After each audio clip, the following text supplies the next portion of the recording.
Après cela, Jésus s'en alla de l'autre côté de la mer de Galilée de Tibériade. Une grande foule le suivait parce qu'elle voyait les miracles qu'il opérait sur les malades. Jésus monta sur la montagne et là il s'assit avec ses disciples. Or la Pâque était proche, la fête des Juifs. Ayant levé les yeux et voyant qu'une grande foule venait à lui, Jésus dit à Philippe, où achèterons-nous des pains pour que ces gens aient à manger? Il disait cela pour les prouver, car il savait ce qu'il allait faire. Philippe lui répondit, les pains qu'on aurait pour 200 deniers ne suffiraient pas pour que chacun en reçût un peu. Un de ses disciples, André, frère de Simon-Pierre, lui dit, il y a ici un jeune garçon qui a 5 pains d'orge et 2 poissons, mais qu'est-ce que cela pour tant de gens? Et j'ai dit, faites-les asseoir. Il y avait dans ces lieux beaucoup d'herbes. Il s'assit donc au nombre d'environ 5000 hommes. Jésus prit les pains, rendit grâce et les distribua à ceux qui étaient assis.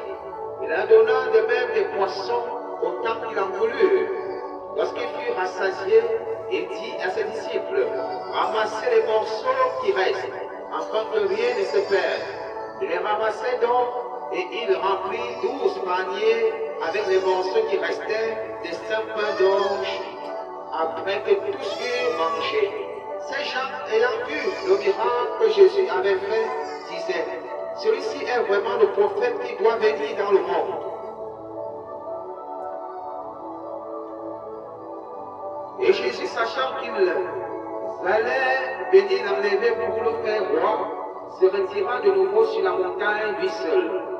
Quand le soir fut venu, ses disciples descendirent au bord de la mer, étant montés dans une barque, ils traversaient la mer pour se rendre à Capharnaüm. Il faisait déjà nuit, et Jésus ne les avait pas encore rejoints. Il soufflait un grand vent, et la mer était agitée.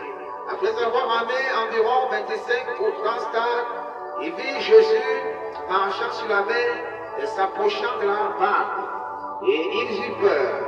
Mais Jésus leur dit, c'est moi, n'ayez pas peur. Ils voulaient donc le prendre dans la barque. Et aussitôt la barque aborda au lieu où ils allaient.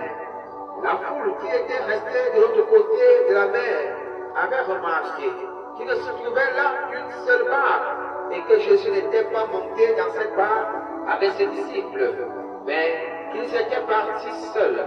Le lendemain, comme d'autres barques étaient arrivées à Tibériade, près du lieu où ils avaient mangé le pain, après que le Seigneur eut rendu grâce, les gens de la foule, ayant vu que ni Jésus ni ses disciples n'étaient là, montaient eux-mêmes dans ces barques et allaient à Capharnaüm à la recherche de Jésus.